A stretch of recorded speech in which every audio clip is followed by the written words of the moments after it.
भारत का आइन। एक छोटी सी कहानी। एक बार की बात है, भारत नाम के एक बड़े और खूबसूरत मुल्क में लोग रहते थे।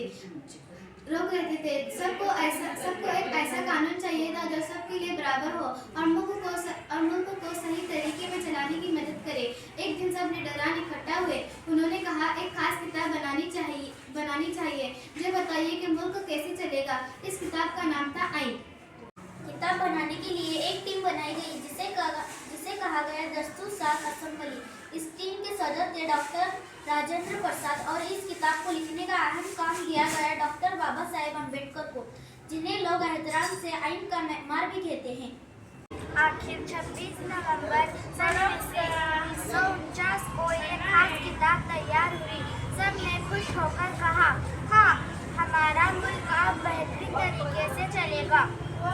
फिर 26 जनवरी 1950 को ये किताब भारत में नाफिज की गई। इसलिए हम हर साल 26 जनवरी को यौम जमहूरिया मनाते हैं। इस किताब में ये लिखा है कि सब लोग बराबर हैं, सबको आज़ादी है, सबको तालीम और इंसाफ का हक है। मुल्क कैसे चलाया जाएगा, कानून कौन बनाएगा। इस किताब के मुताबिक मुल्क की सबसे बड़ी अदालत सुप्रीम कोर्ट ऑफ इंडिया है। इस कहानी से हमने सीखा कि आइन हमारी रहनुमाई करने वाली किताब है।